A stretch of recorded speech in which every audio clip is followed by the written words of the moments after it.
Moi, je regardais. C'était ouvert. Ah, en fait, c'est ouvert, tant mieux. Pour l'année 2005-2006, le théâtre borisien de Couëron a décidé d'amener la culture et la lecture au plus près de chez vous, à savoir jusque dans vos maisons. L'association Les Aphoristes a choisi de vous faire trembler avec suspense et frisson en lisant des polars à domicile, comme par exemple Un privé à Babylone de Richard Bottingan. Éric Egon a mené l'enquête. Allez, on sort des chaises.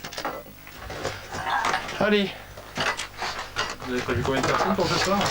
Oh, environ une trentaine de personnes, si les gens n'ont pas peur de la pluie. Et ça... C'est nous qui nous mettons là-bas et les gens, où on est là, ou le contraire? Plutôt par ici. Là, ouais, un petit arc de cercle ici. Voilà. Dans ce là.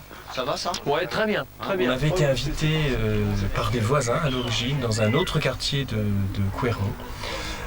C'était un spectacle qui était au domicile, donc à l'intérieur. On en garde un souvenir assez extraordinaire. Et c'est vrai qu'on avait eu cette intention de rendre l'appareil et de perpétuer un petit peu tout ça.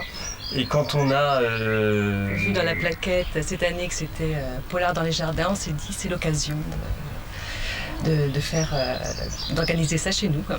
Hein, donc il y avait le mot jardin qui nous plaisait bien, et puis le mot polar. Hein, c'est vrai que moi je suis une amatrice de polar, donc je me disais que ça pourrait être sympa. Il faut être bien confortable, que ça soit...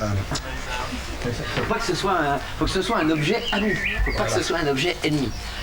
Il faut s'acclimater à la chaise. On choisit sa chaise et en fait il n'y a pas de mise en espace. C'est juste un rapport avec l'histoire et quelquefois certaines lectures sont un peu mises en forme. On appelle ça mise en forme ou mise un peu avec des déplacements. Là on bougera pas. Donc on reste là et il faut qu'on soit bien. Il n'a rien dit, le boulot était bien payé. Je savais pas que tout ça là arrivait. Il mange un mot, petit. Oui, il parle très vite, quoi. Essaye-le comme ça. Il est comme ça, enfin bon, j'ai dû me tromper, quoi. Pardon, j'ai dû me tromper de pièce. J'ai dû me tromper de pièce, quoi. C'est ça. Alors on essaye d'éviter de caricaturer. On donne des petits, on va dire, des petites couleurs. On ne veut pas tomber dans la caricature, mais donner des petites couleurs pour que l'auditeur aussi fasse son travail d'auditeur, à savoir... on lui donne pas toutes les clés, à lui d'imaginer aussi un peu le personnage. C'est un petit peu la différence peut-être avec une représentation théâtrale où on va plus loin dans l'interprétation des personnages et où l'acteur donne quand même une définition un petit peu plus précise de son personnage. Là on laisse quand même une certaine ouverture. Je n'ai pas réussi à placer un mot. Et je me suis dit que la seule façon d'avoir la paix 5 minutes, c'était de tirer en l'air. J'ai visé en l'air et j'ai appuyé sur la détente. Clic, quoi? Clic, clic, clic. Je n'arrêtais pas de faire clic. Le rapport aussi au public, la complicité absolument nécessaire du duo où on va faire parler des personnages, on va les laisser s'exprimer. Et je trouvais que ce que tu disais était intéressant aussi sur le fait que l'auditeur doit absolument travailler au sens de son imaginaire.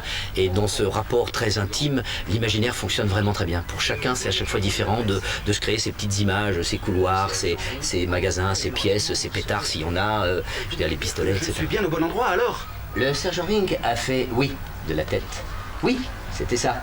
Il était bien au bon endroit. En fait, c'était une première approche aussi de faire que le théâtre se fasse ailleurs que dans les théâtres, d'où les jardins, des hangars, dans une voiture, n'importe où, mais justement pour désacraliser un petit peu l'aspect théâtral et surtout frontal où le théâtre peut être exporté n'importe où et que l'histoire racontée, qui dit théâtre dit intrigue, dit histoire, notamment dans le polar peut-être, mais voilà, c'est venu comme ça, je crois que c'est ça, la source c'était ça. Je lui ai fiché un coup sur la tête avec une cuvette à dissection, ça l'a calmé. Oui ou non, vois-tu des tas de trous dans ce fumier? Ouais, je lui fais. Est-ce qu'il est mort là, maintenant? On était tous là, autour du corps. Il ressemblait tellement à une passoire que c'en était ridicule. Bah oui, je lui fais. Alors arrête ton char. Il me fait, vous me croyez pas? Je lui dis, si, on te croit. Il fait, mais ne le dis à personne. Si j'étais toi, je ne le dirais même pas à ma femme. Je suis pas marié, je lui dis. Alors raison de plus. Et puis ils sont partis. Il y a peu de pièces de théâtre policières, il y en a très peu. peut-être pour ces raisons-là, effectivement, la multitude des lieux. Aussi parce que je pense que le polar nécessite un certain temps pour que le suspense soit présent. C'est vrai que bon, ça nécessite du temps. C'est ouvert et la poursuite a commencé. C'était la première fois que je participais à une poursuite en voiture. J'en avais vu des tas au cinéma, mais je n'y avais jamais participé. Et c'était vachement différent de celles que j'avais vues dans les films. Si vous vous sentez armé de suffisamment de sang-froid, eh bien sachez qu'il y a deux versions de ces soirées de lecture de polar à domicile. Une version longue, comme ce que vous venez de voir, ou bien un petit peu plus courte avec par exemple des extraits de 5 francs pièces de Fred Vargas. Et c'est gratuit pour les habitants de Couëran.